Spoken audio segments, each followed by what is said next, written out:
Hi everyone, it's Tasha, and welcome back to my channel. Today we're going to be working on a project where we're using a stencil as our focal point. We will also be using distress inks and some strip work to create some interesting backgrounds. So if you're interested in seeing what we come up with, please stick around. Let's get started. So we're going to be using Tim Holtz Distress Ink to create our backgrounds. And you will need a water bottle so that you can apply the water to the paper. Now I always start off using a generous amount of water on the paper. I want that ink to be able to move and to be able to get a gauge of what the color is going to look like. I start off tentatively, so I will usually just kind of spackle on a couple of bits of drops on it just to see what I end up with.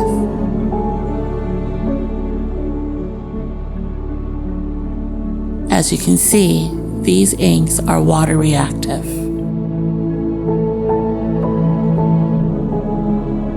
So you really do get to control kind of where the water goes and where the ink lands by moving that paper around like you see me doing here and applying more water to get more of a runny effect.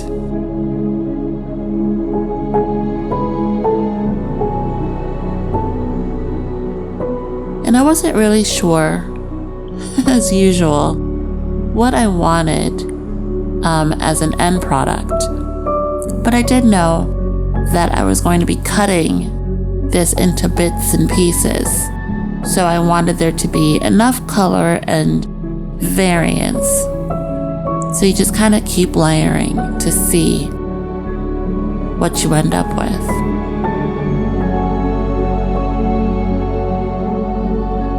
Just spritzing some water.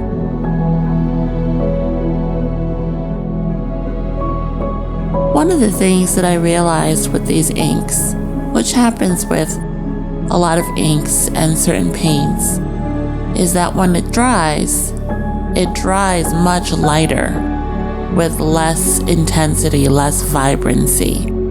So I do like to take a few minutes in between the process and use my heat gun to dry it so that I could see what I'm working with and decide if I want to add anything more to it.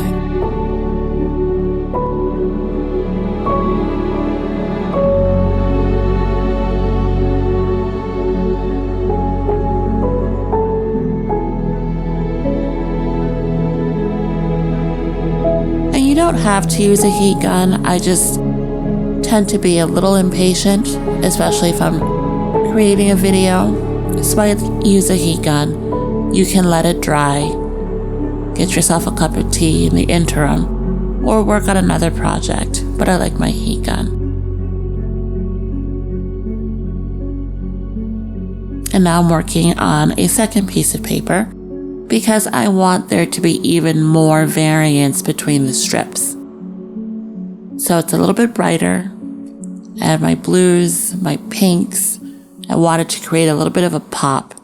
And you'll see more of what I'm talking about when we get further along.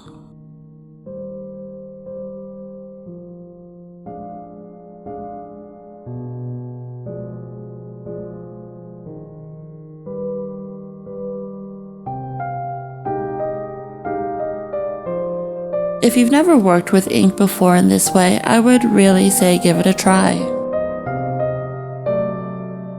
They're a little messy. The spray bottles don't always work as well as you'd think they should. I did get my hands in them quite a bit. But they are fun to use, and they do create some really interesting backgrounds. So now what I'm going to do is I'm going to cut these pieces into 1/4-inch strips. Now you can cut them into whatever width you'd like. just 1/4 inch just made sense to me. And you're going to do that for both pieces. And then after I cut the strips, I decided that I wanted to cut them down to various lengths to create yet an extra bit of randomness, a little bit of interest.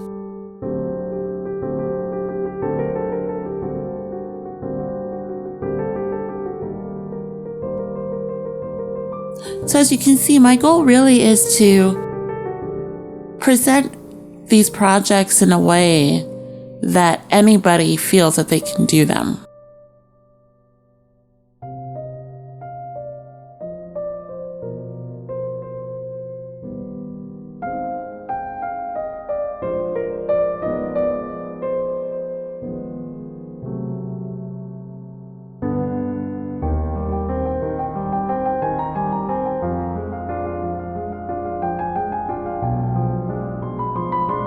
I really did start doing a lot more of these types of projects when I realized that I wanted to be a part of the, yes, you can do this. Yes, you can be creative. Yes, you have every right to sit down with paper and pen and paints and markers and do whatever you want without being afraid of it or having somebody be critical of it. Because there's a place for all of that, you know. This isn't the place. This is not the place. So I really want to focus on making some things that everybody can look at and say, yep, I could definitely do that and come up with something nice. And so I just keep going through this process, just putting my strips on randomly and coming up with something that I thought was actually pretty cool. I feel like I'm going to do a lot more like this.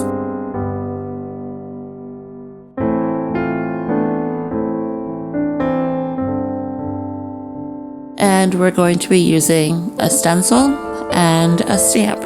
And again, super easy. Something that anybody can do, and you still end up with something pretty fun, and you get to spend some time creating something, which is so important.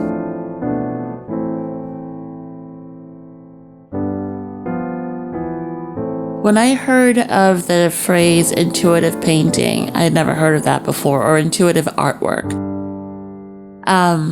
I knew there were so many people who just thought it was a made-up thing.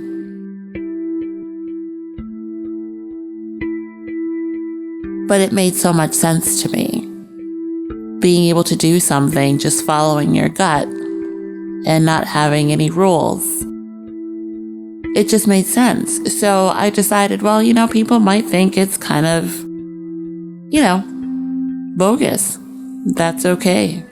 I'm still gonna do it. So here's my stencil. I found this on Amazon and I thought they were really cool. I grew up in a household where we had a lot of paintings like this.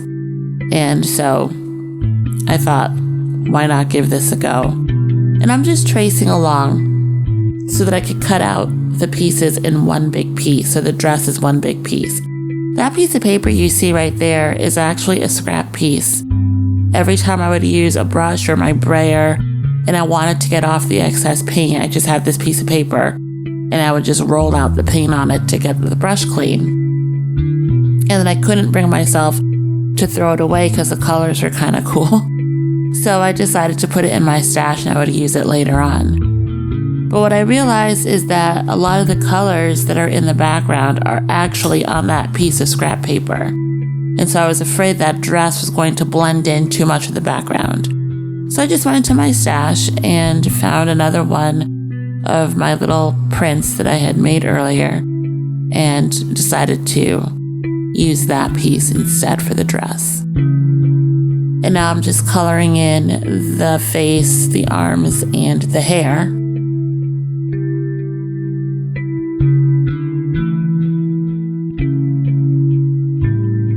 It's just easy peasy, no stress.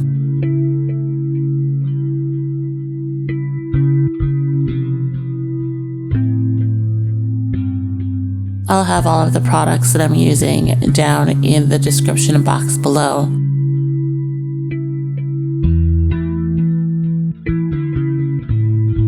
Thought that blue was really pretty against the background.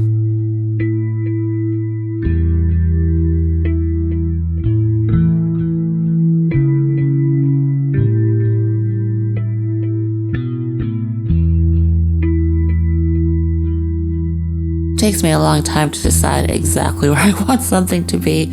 I've noticed that editing a lot of my videos now, I realize I take a lot of time deciding how I want something to be. Make sure that you apply a lot of glue or medium, whatever you're using, to stick these pieces down. I'm always afraid that it's gonna start peeling up, so I spend quite a bit of time making sure everything is stuck down well.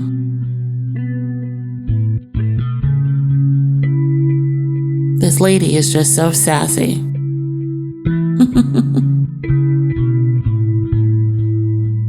So if you've been following me, or if you just found me actually, but you like what you see, please give this video a like and subscribe. I'm always working on something new and trying to build on my own, skill set and pushing myself. So if you want to be a part of that journey with me, definitely like and subscribe, please and thank you. So I got this stamp from the Dina Wakley collection. I will also have that link. And she has some really neato burrito things. She has stamps and stencils and inks and all sorts of fun things. And when I saw this stamp, I was like, yup, gotta get that one. I was not made to be subtle. I loved that. And I just thought that went really well with just the sassiness of this little stencil here. So I'm going back and I'm darkening her arms and her face because I felt that they were getting lost in the background.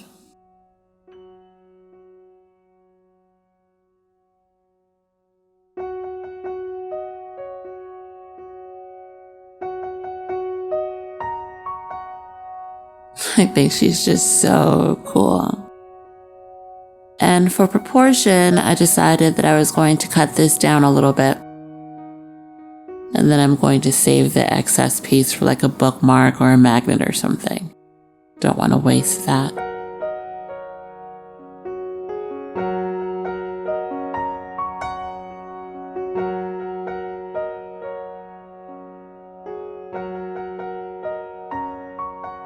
So there she is in all her glory. I think she's just so cool. So I hope you enjoyed the video, and I hope that it encourages you to try something like this and to share it with us. Art does not have to be scary, and art doesn't have to be intimidating. So if there's any part of you that wants to create, give it a try. And until then, go do something amazing.